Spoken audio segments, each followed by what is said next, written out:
Le Seigneur est heureux quand tu acclames bien. Le Seigneur est content. Est-ce que, pose-toi un peu la question, est-ce que la façon dont tu es en train d'acclamer, est-ce que Dieu est content en te regardant? Il regarde ma fille, comment elle est en train d'acclamer pour moi. Il est fait bien pour ses enfants, il est fait bien pour le show des Seigneurs. Mais qu'est-ce qu'il y a pour ce Dieu qui a donné sa vie? Est-ce qu'on peut acclamer notre Seigneur, mes frères?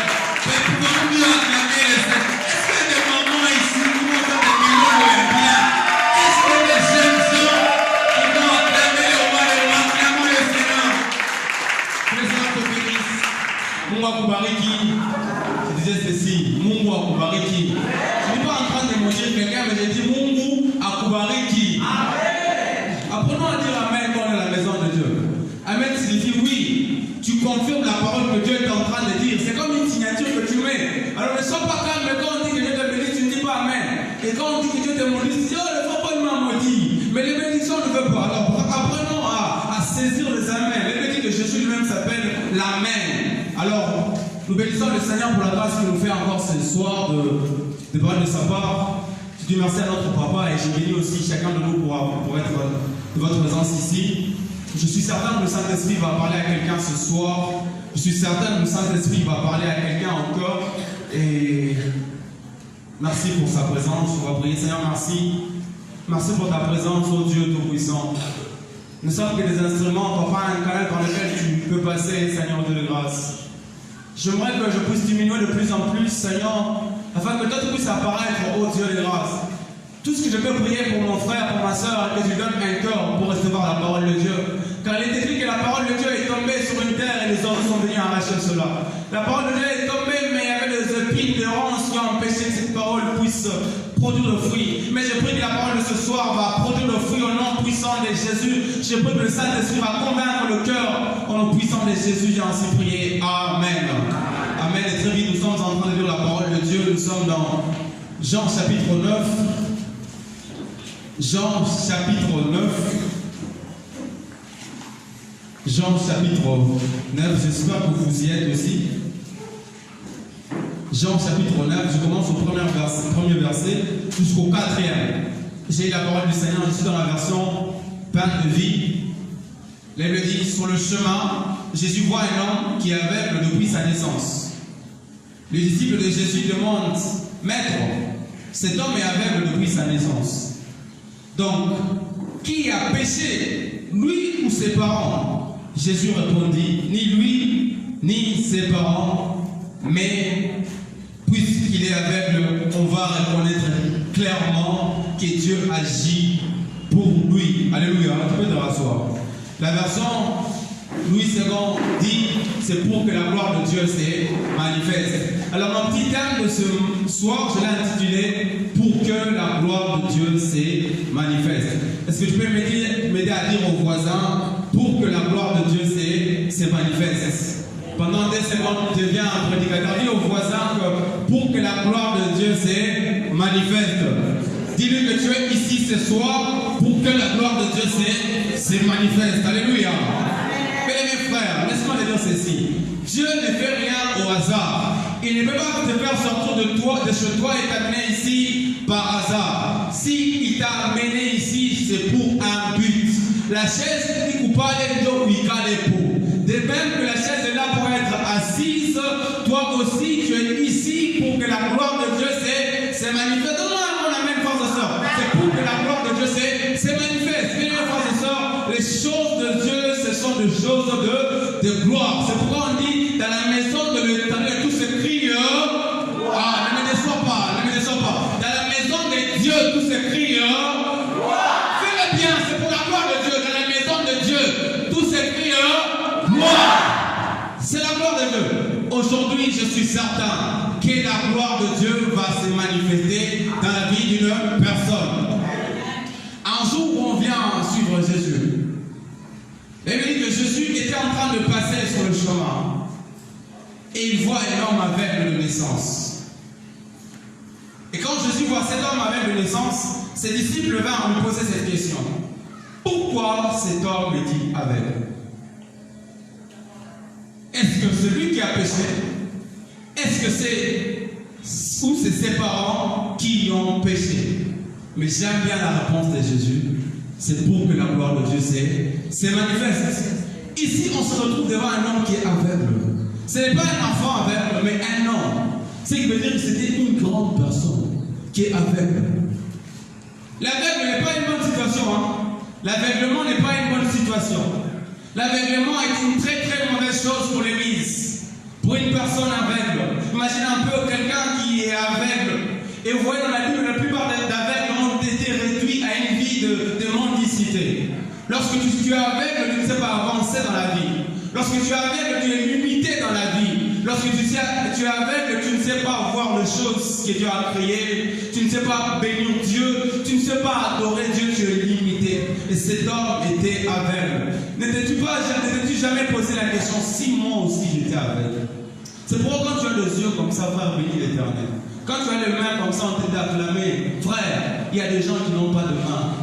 Qui n'ont pas de main. Les yeux ici, où tout de quoi nous allons cacher à Onaka. Mais ouais, où on va passer, même tu as bien, où on a voilà ma lunette. Est-ce que pour ça, tu ne vas pas dire merci à Dieu? Il y a des gens qui, comme on a notre côté, tellement que tu le monde tout vite, tu dois te dire qu'on a mis comme Maïcha. Mais quand on a la santé, quand la santé est bien, toi tu veux pas bien, mais il est en train de se plaindre. Frère, tu attends qu'il te donne des millions pour commencer à danser pour lui. Tu attends que Dieu te donne des milliards pour commencer à aller glorifier. Frère, glorifie Dieu même pour le peuple que Dieu t'a donné, même pour le pain qu'il t'a donné. Frère, apprends à bénir le Seigneur. Laisse-moi dire, même le pied que tu as au de tes mères. Il y a des gens qui ne peuvent pas marcher, il y a des gens qui ne peuvent pas, mais toi tu es là en train de... Est-ce que pour ça tu ne peux pas commencer à dire merci à Dieu? Ça m'étonne que tu aies des soucis parce que tu manques l'argent. Frère, l'argent on fabrique ça à la banque. Est-ce qu'à la banque on peut fabriquer le pied? À la banque on peut donner la main sans rien. Il y a des choses que seul le Dieu de la Bible peut te donner. Oh frère, est-ce que tu peux acclamer ce Dieu? J'aime ce Dieu. Acclame-lui, acclame ce Dieu. La situation est difficile. Cet homme est aveugle. Et on vient lui poser la question. Est-ce que c'est à cause de ses parents ou à cause de lui-même? Qu'est-ce que je compris? J'ai compris que par la question des disciples, la malédiction, l'aveuglement dans la vie d'une personne peut venir soit à cause de tes parents, soit à cause de toi-même. Certaines des choses que beaucoup de gens sont en train de subir, ce n'est pas seulement à cause d'eux, mais c'est à cause de leur filiation, à cause du sang. La Bible dit que les enfants ont mangé, les parents ont mangé le raisin, mais ce sont les dents des enfants qui sont pourris. Et plusieurs enfants sont victimes. Frère, je parle même aux enfants. La malédiction n'attend pas que vous commettez un job qui a de vous manifester. La malédiction se manifeste même dans la vie des enfants. C'est pourquoi même si tu es petit enfant, ne crois pas que toi tu es exempté. Et beaucoup de malédictions que nous sommes en train de vivre aujourd'hui proviennent de la filiation. Il y a d'amour. Et s'il y a des malédictions qui réclament la vie des gens, ce sont les malédictions de sang. J'aimerais dire à quelqu'un que ce qui est arrivé en ton famille, à mon frère, c'est un miroir écrit toxique à Noé, comme un l'amour qui m'a omis. Frère, ce qui est arrivé à quelqu'un avec qui vous avez le même sang, ça va t'arriver aussi. Ne vous êtes-vous pas posé la question, comment le divorce seulement dans cette famille? Ne vous êtes-vous pas posé la question, comment l'alcool seulement dans cette famille? Et quand vous voyez ça, vous êtes tranquille, frère, tu ne dois pas être tranquille. Beaucoup de gens sont des victimes de choses qu'ils ont héritées de leurs parents. Mais au nom de Jésus en Christ, nous sommes délivrés de cela, frères et sœurs. Nous sommes délivrés au nom de Jésus. Nous sommes des victimes, mes frères. La même chose est arrivée à tes frères, à toi aussi, à ta sœur. Tu dis que c'est normal. Ce n'est pas normal. Ce n'est pas normal. Ce n'est pas normal. Le cousin il fraude, le papa il fraude, et vous trouvez que c'est normal. Mais s'il y a un problème dans ta vie, commence à prendre le temps de rechercher la source. Vous savez, Satan peut te laisser monter, mais s'il sait là où il y a des gens qui ont monté dans la vie, mais tout d'un coup, chimie. Il te connaît. Il t'a déjà comme tu vas rentrer là où tu es sorti. Il y a un homme de Dieu qui raconte une histoire. Il y a 3 enfants. Ces enfants étaient en Europe, au pays Aquatia, mais leur maman était sorcière. Et cette maman raconte qu'en attendant Kabouchikou, pour invoquer les esprits méchants, et elle a parlé sur la vie de ses enfants 2 semaines après, dans des pays différents. Imagine un peu ce que le monde des ténèbres, le lien de sang peut faire. La Bible dit, le disciple pose la question à Jésus, est-ce que c'est à cause de ses parents ou à cause de lui-même? Et il dit que la malédiction peut entrer aussi dans ta vie à cause de toi-même. Et beaucoup de gens, c'est eux-mêmes, frère. C'est eux-mêmes. À chaque fois que tu lui as donné accès aux malédictions à cause de Wemoya, c'est un droit que tu as donné à Satan d'agir dans ta vie. Dieu, c'est un Dieu de droit, un Dieu légaliste. Lorsque tu as péché, Satan te frappe, tu dis Seigneur, Seigneur, il va laisser ça. Pourquoi? Parce que tu as ouvert la porte. Tu as ouvert la porte. Il y a des gens des enfants qui se sont, à cause de leurs actes, ont été maudits par leurs parents. Frère, même si tu viens prier ici, la malédiction va t'atteindre. Pourquoi? Parce que Dieu est un Dieu de justice aussi. Satan, en raison, tu as maudit tes parents. La Bible dit, enfants, obéissez à vos parents. Ça va t'atteindre. C'est pourquoi, s'il y a quelque chose qui ne va pas, arrange. Alléluia. Donc, mais j'aime bien la réponse de Jésus. Jésus répond, personne n'a péché, ni même lui-même. C'est pour que la gloire de Dieu se manifeste. Et la bonne nouvelle ce soir que je viens d'apporter, que quelle que soit la malédiction, par où elle est entrée, par toi ou par la famille, j'aimerais dire à quelqu'un que quelqu'un est allé à la croix, il a porté la malédiction afin que toi, tu sois bénédiction. Non, tu n'as pas compris, j'ai dit ceci. Il y a quelqu'un qui a pris notre place dans la malédiction pour que nous soyons bénédiction. Laisse-moi te dire, il y a quelqu'un qui a été retenu pendant plus de 3 heures à la croix, nu, humilié à cause de toi pour porter cette malédiction. Alléluia, frères et sœurs. Quelle joie pour moi de savoir qu'il y a quelqu'un qui a donné ma vie. Je n'ai pas payé, je n'ai pas mérité cela. C'est Jésus. Comment il m'a aimé comme ça pour aller jusqu'à la croix, mourir pour moi, ôter la malédiction de ma famille, la malédiction de mes péchés. La Bible me dit que l'acte dont l'ordonnance m'est condamnée, Jésus l'a déchiré. Frère, est-ce que tu ne peux pas bénir ce Dieu? Alléluia. Il a fait, il a accompli. Cet homme est aveugle. Mais j'aime bien ce que Dieu, la vie de Jésus dit. C'est pour que la gloire de Dieu se manifeste. Frère, il y a des situations où Maïcha avant tout le monde a tu es devenu comme ça parce que tu avais fait ceci. Il y a mon amour et les gens cherchent toujours des raisons. Lorsque Job, c'était un pic,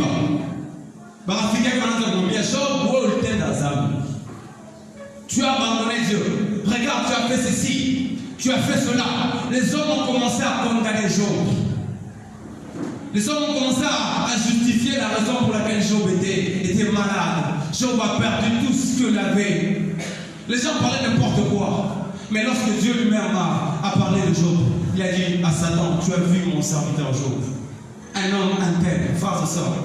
Laisse que les gens parlent dans ton dos. Mais Dieu te connaît. Les gens peuvent dire des choses sur toi, mais Dieu te connaît. Le plus important, ce n'est pas la vie de gens, mais c'est la vie de Dieu sur ta vie. J'aime bien dire ceci. Pour les gens, Joseph était quelqu'un, un harceleur sexuel. Il a harcelé une femme. Pour les gens en Égypte, tous on connaissait que Joseph, on était pour violer Muntu. C'était ça la réputation de Joseph en Égypte. Mais pour lui, il savait que je suis le serviteur de Dieu. C'est pourquoi j'ai dit quelque chose, c'est que les gens peuvent dire de moi, je connais ce que Dieu dit de moi, je connais le Dieu que je sers, je m'en fous de ce que vous avez dit, moi je connais mon Dieu. Les gens ont commencé à dire il a péché. Certains ont commencé à dire c'est la malédiction de ses parents qui tombe sur lui, mon famille, il malédiction pour les bambous qui a des générations en génération. Mais il y a quelqu'un qui te connaît, lui ne te condamne pas. La plupart des gens qui viennent dans ta vie, c'est pour se moquer de toi. Mais lui ne te condamne pas, maman. Lui ne te condamne pas, frère. Même si tu as péché, il n'y a pas de péché que Jésus n'est pas capable de effacer. Même le plus grand pécheur, Paul, est devenu un prédicateur de l'évangile. Je dis à quelqu'un ceci, quel que soit le péché que tu as fait, Jésus est venu pour les hommes qui ont péché. Jésus est mort à la croix pour tes péchés. Ouvre-lui seulement ton cœur, il va effacer tes péchés. Non, le pardon est un don gratuit de Dieu, frères et sœurs.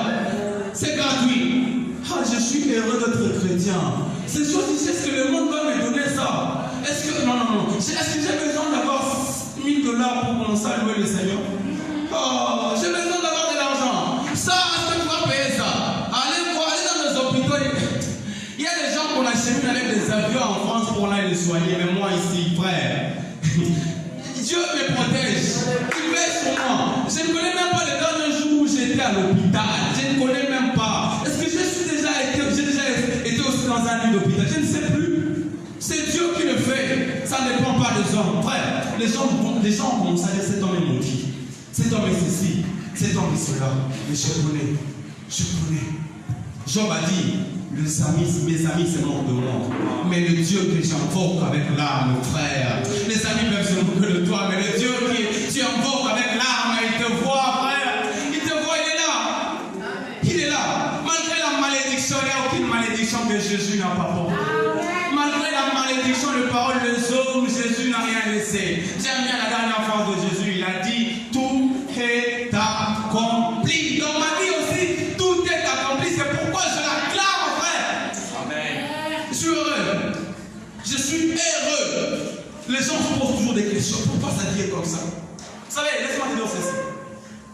Il y a des gens qui viennent t'approcher, non pas pour apporter des informations, de solutions, mais pour avoir des informations. Il y a des gens qui viennent vers toi, non pas pour t'apporter de solutions, mais pour avoir des informations, pour qu'ils aillent encore divulguer, pour qu'ils aillent encore parler. Mais je connais quelqu'un, lui quand il vient, c'est pour apporter la solution, et cette personne s'appelle Jésus. Non, j'ai dit ceci, pourquoi tu ne crois pas? Il y a une personne, lui quand il vient vers toi, ce n'est pas pour prendre des informations, pour aller te critiquer dans ton dos, mais c'est pour prendre des informations et apporter une solution. Alléluia. Frères et sœurs, ce n'est pas parce que tu es chrétien que maman mon bail t'a fouillé. Je pense que maman m'a dit cette semaine que ton démon m'a dit que je suis fouillé. Moi j'ai dit Africa. Mais ça va arriver parce que Jésus a dit vous aurez des tribulations, mais prenez courage, j'ai vaincu le monde. Si on dit aux gens que parce qu'ils sont devenus de chrétiens, ils n'auront pas de problème, c'est faux. Jésus même avec des problèmes. Qui a déjà eu sur terre de problèmes comme Jésus? Même quand tu te vantes avec ton problème là, est-ce que toi tu connais quelqu'un, on va le tuer à la croix nu devant tout le monde? À tel point que même à Gethsémane, il est en train de pleurer, il a dit Seigneur, éloigne de moi cette coupe. Mais au moins il part à la croix pour accomplir la volonté de Dieu. Jésus a dit si ils m'ont haï, moi, le bois. Et qui dit alors de vous, ils vont nous haïr. C'est monde méchant. C'est pourquoi Jésus vient bientôt. Ce monde ne nous fait pas du bien. Mais c'est que sûr, Jésus a dit, prenez courage. J'ai vaincu le monde. Dis au voisin, prends courage. Est-ce que tu lui as dis au voisin, prends courage. Dis-lui, non. Pourquoi il ne répond pas? Dis-lui, prends courage. Les moments difficiles vont venir. Mais ils vont nous rencontrer. Wamtumaini Bwana ni kama mlima Sayuni isiyotingizika. On ne va pas se demander. Frère, on a Dieu. Les problèmes sont venus. Cet homme aveugle depuis sa naissance. Les gens ont parlé. Frère, j'aimerais dire ceci. Quand le problème arrive dans ta vie, la première question que tu dois te poser, est-ce que j'aime Dieu? Est-ce que j'aime Dieu? Est-ce que bien on peut à Mungu? C'est ça la première question que tu dois te poser lorsque le problème arrive. Frère, il y a des gens qui juste pour réussir avec eux, c'était compliqué. Pose-toi d'abord la question, est-ce que j'aime Dieu? Est-ce que j'aime Dieu? C'est la question primordiale qu'un chrétien doit se poser. Les gens vont venir te dire non, c'est ceci, c'est cela. Mais pose-toi la question, est-ce que j'aime Dieu? Est-ce que je crains Dieu? Les problèmes ont commencé à rencontrer Joseph. On les jette dans le puits. Tout va en prison. Imagine-toi un peu, Joseph, la situation. Mais la question que Joseph doit se poser, est-ce que Joseph j'aime Dieu? La Bible dit ceci. 1 Jean chapitre 5, au verset 3. Oui, aimer Dieu, c'est garder ses commandements. Et ces commandements ne sont pas difficiles.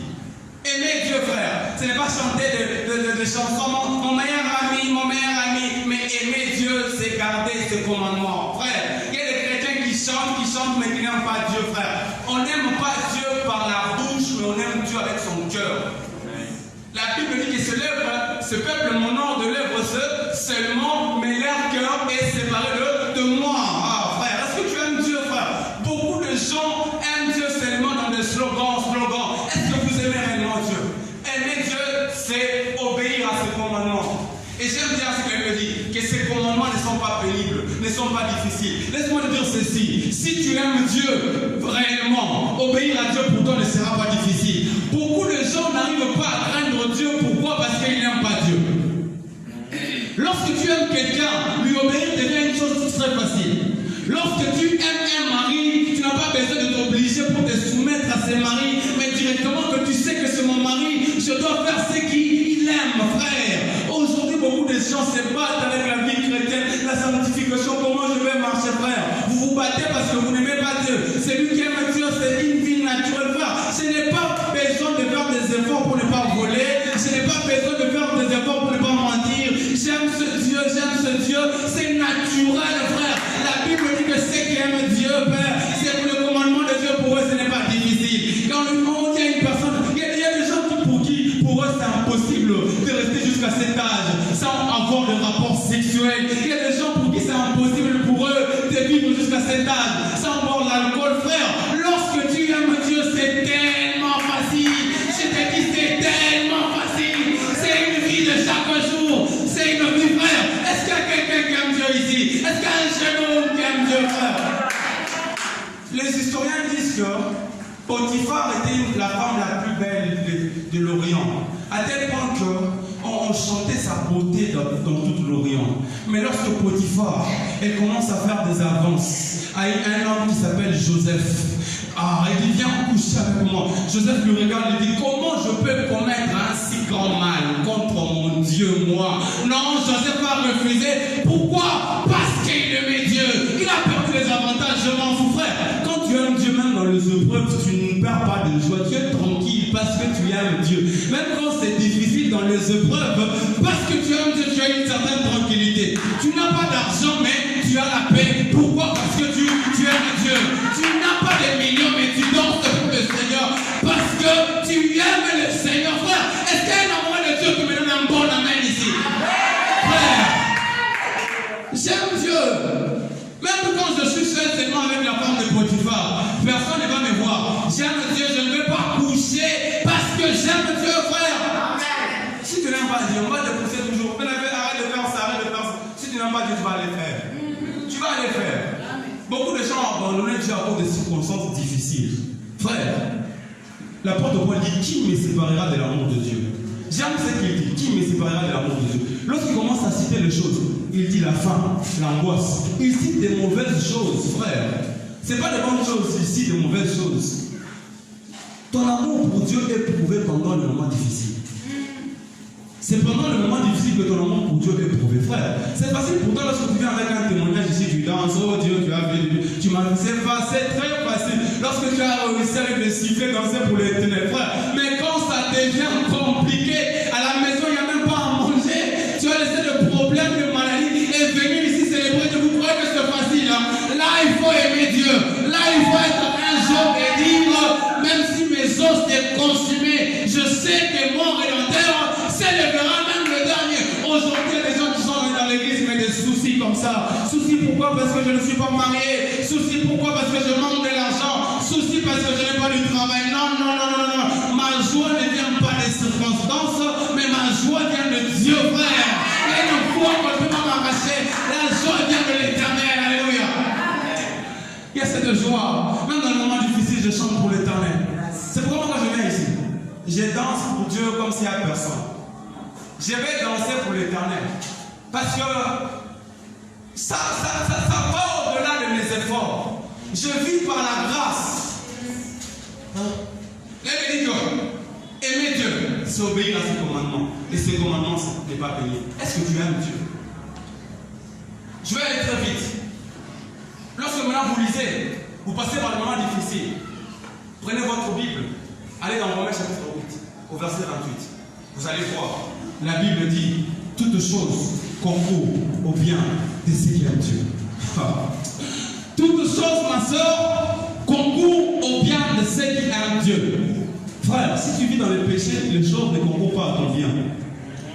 Mais si tu aimes Dieu, frère, toutes choses concourent à ton bien.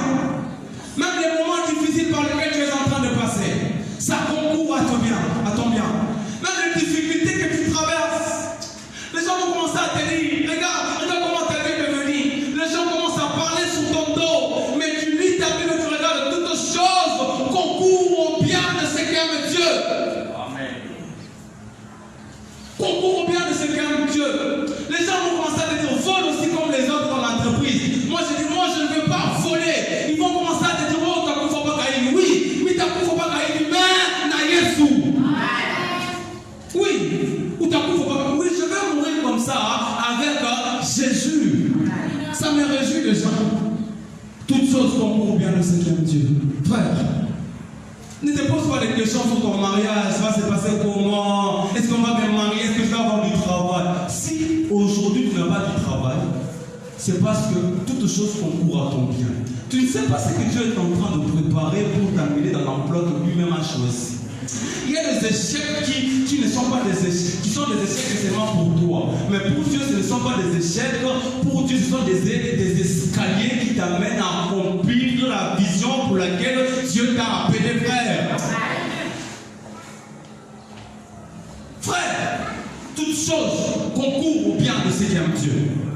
Et nous devons aimer être de ceux-là. Même par le moment difficile, nous aimons Dieu. On a dit à ces jeunes gens, mes chers frères Gabénés, on les a dit que agenouillez-vous devant la statuette. Ils ont dit, oh roi, nous te respectons, c'est vrai, mais nous n'allons pas fléchir nos genoux devant cette statuette. On les a dit qu'on va vous jeter dans le feu. Ils disent, on s'en fout, jetez-nous dans le feu. On les a jetés dans le feu, ils ne se sont pas brûlés. Quelqu'un qui aime Dieu, même s'il passe par le moment difficile, il ne faut pas te brûler. Esaïe dit, même si vous passez par les eaux ne vont pas vous submerger, même le feu ne va pas vous brûler, frères et sœurs. Dieu est avec toi, même pendant le moment difficile. Tout le problème, toutes les épreuves par lesquelles tu es en train de passer, l'objectif, c'est de montrer la gloire de Dieu dans ta vie. L'objectif de tout ce que Dieu est en train de faire dans ma vie, même là derrière, c'est pour démontrer la gloire de Dieu dans ta vie. Arrête d'envier, arrête de jalouser les gens. Dieu veut faire quelque chose pour démontrer sa gloire dans ta vie. Alléluia. Amen. Alléluia. Amen. Vous savez, c'est pendant le moment difficile qu'on apprend à aimer Dieu. Quand on a mis un moment difficile, on a eu à combat.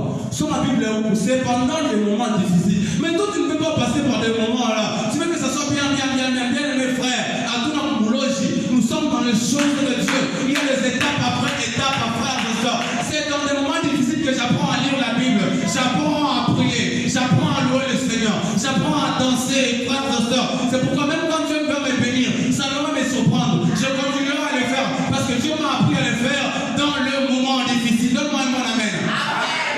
Alléluia. Alléluia. Même quand le temps passe, ne regarde pas la montre. Ne regarde pas au calendrier. Mais regarde au maître de temps et des circonstances.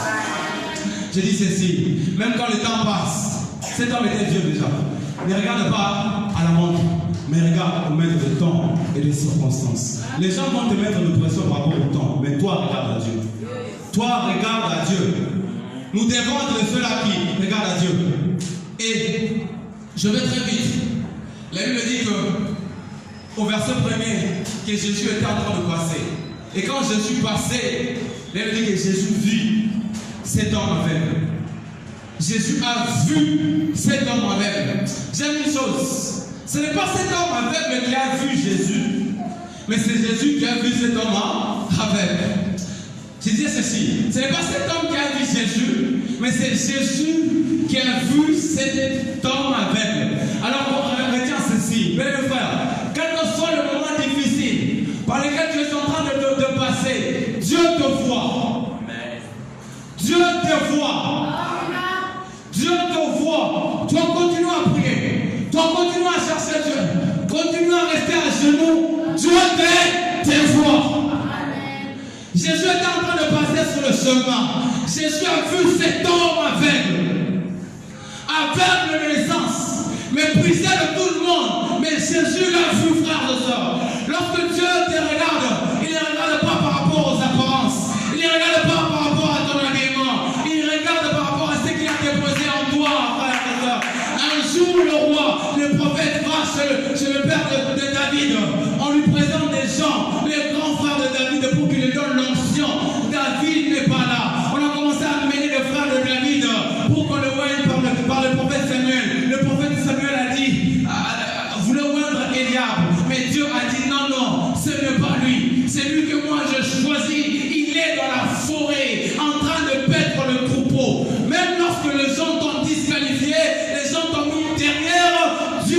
a déjà vu. Même dans la forêt, Dieu avait déjà vu David. Laisse les gens passer devant. Ce n'est pas parce qu'ils sont passés devant toi qu'ils ont réussi, c'est faux. Dieu voit un roi, même dans la forêt, frères et sœurs. La bénédiction de Dieu te connaît ton nom. Personne ne peut voler ça. Même un sorcier ne peut pas te prendre cela. La bénédiction, l'onction, connaissez la tête sur laquelle elle devait être posée. La tête de David. Dieu a vu David. Et je viens informer à quelqu'un ce soir, quel que soit le problème par lequel tu passes, Dieu te voit. Dieu te voit, ça ne dépend pas des hommes. Dieu te voit. Moi je ne te vois pas, mais Dieu te voit. Dieu a vu quelqu'un pleurer. Dieu s'est levé. C'est beau ça. Merci Saint-Esprit. Lorsque vous lisez dans le livre de Exode, chapitre 3, Exode chapitre 3, au verset 7. Exode chapitre 3, au verset 7, la Bible dit: je vis la misère de mon peuple en Égypte. Je l'ai entendu crier sur le cou de ce chef égyptien. Oui, je connais ses souffrances. Dieu a vu la misère de son peuple en Égypte. Oppressé par Pharaon, Dieu a vu. Frères et sœurs, Dieu voit ta souffrance. Dieu connaît tes peines. Dieu connaît ton cœur. Dieu connaît combien d'opportunités tu as refusées à cause de lui. Dieu connaît combien tu es resté fidèle à cause de lui. Dieu connaît combien tu as été humilié à cause de lui. Dieu, quand il te regarde, c'est avec un regard d'amour, un regard de compassion, un regard de pardon. Dieu est là, mon frère, avec un cœur compatissant. Il te regarde. Mais j'aime bien la bonne nouvelle. Au verset 8, on dit: Dieu dit, je suis descendu pour délivrer du pouvoir des Égyptiens. Vous savez, quand Dieu te regarde, quand Dieu te voit, il ne te regarde pas pour te contempler, il ne te regarde pas comme un spectateur pour venir te regarder seulement, mais il te regarde pour intervenir dans ta vie. Il y a des gens, quand ils te regardent comme ça et puis ils passent. Il y a des gens, quand ils te regardent comme ça et puis ils passent. Mais lorsque Jésus te regarde, ce n'est pas pour passer, mais c'est pour venir te relever, frère. Jésus intervient dans ta vie ce soir. J'ai dit ceci, ce soir, Jésus vient te relever. Il vient te chercher là où il est. Lui n'est pas un spectateur qui va commencer à te regarder souffrir. Il va commencer à te regarder être toujours honteux. Ce temps est révolu, ce temps est passé. Le Dieu de victoire, il descend dans ta vie. Lorsque l'Éternel se lève, ses ennemis se dispersent, frère. Ce temps est venu. Dieu s'est levé dans ma vie. Il n'est pas un spectateur. Il dit: j'ai vu, je suis descendu. Mais mes frères, ta situation d'aujourd'hui, à partir de maintenant, commence à le conjuguer au passé. Il dit: j'ai vu comment on vous faisait souffrir. Maintenant, je suis descendu. Il ne dit pas que je vais descendre, mais il dit: je suis descendu. Jésus n'est pas d'abord pour te dire que non, je vais revenir. Non, non. Seulement là-bas, Jésus a une solution, frère. Jésus ne va pas partir chercher de s'approvisionner pour venir t'apporter des choses. Lui-même il est la solution, lui-même il est la provision, lui-même il est l'alpha et l'oméga. Je suis venu dans ta vie pour changer les histoires. Est-ce qu'on peut acclamer ce Dieu? On peut acclamer ce Dieu. Dieu est là ce soir. Dieu est là ce soir. Là, je vais prier avec toi, mon frère. Dieu est intervenu dans ta situation pour changer, pour manifester ta gloire. Sa gloire dans ta vie. Mais mes frères, arrête d'envier les autres. Dieu veut faire quelque chose dans ta vie qui va faire à ce que lorsque les gens vont voir cette chose dans ta vie, ils vont commencer à voir la main de Dieu. Tu veux que Dieu... Il y a beaucoup de gens qui demandent un mariage parce qu'ils ont vu leurs voisins, leurs voisines se marier. Non. Dieu veut faire quelque chose de différent, non pas parce que tu as vu dans la vie de l'autre, mais Dieu veut manifester une gloire qui ne s'est jamais vue dans ta vie. Alors arrête de jalouser, arrête d'envier. Si Dieu bénit le voisin, acclame, bénis le Seigneur. Mais Dieu va faire pour toi, ça ne sera pas comme pour l'autre. Ça sera tellement différent car il y a un Dieu de distinction. Distinction. Alléluia. Alléluia. Alléluia. Alors j'aimerais compris, je dois m'arrêter par ici, mais j'aimerais que je prie bien. Ne prie pas pour me décourager, mais j'aimerais que tu pries bien. Je ne dois pas toujours être là, oh, prie, c'est ta vie, tu connais ta situation, on va prier, frère. Il y a des prières qui attirent la gloire de Dieu. Il y a des prières qui attirent le regard de Dieu. Le peuple a crié vers Dieu. Il me dit, j'ai vu. Alors j'aimerais que pendant ces instants, que tu prennes déjà une bonne position. Nous sommes des Amazons. Nous sommes en Afrique ici, on prie comme les Africains. Arrêtons d'imiter les Blancs, on va prier comme les Africains. On connaît nos problèmes, on connaît nos situations, on va attirer la gloire de Dieu. J'ai dit ce soir que c'est pour que la gloire de Dieu se manifeste. C'est pour que la gloire de Dieu se manifeste. Prie jusqu'à ce que la gloire de Dieu se manifeste. Prie jusqu'à ce que le ciel fasse quelque chose. C'est le temps de prier. C'est le temps de prier, frères et sœurs. J'aimerais que tu sois debout là où tu es. Que tu sois prêt pour cette prière. Nous voulons monter dans la prière. Nous voulons aller au trône de la grâce. Prier. Prier, bouger le trône de la grâce. Je suis certain que c'est Dieu qui nous entend. C'est Dieu qui nous écoute. Le Dieu de la vie nouvelle, c'est un Dieu véritable. C'est un Dieu réel. Alors, frères et sœurs, j'aimerais que d'abord que nous disions merci à Dieu.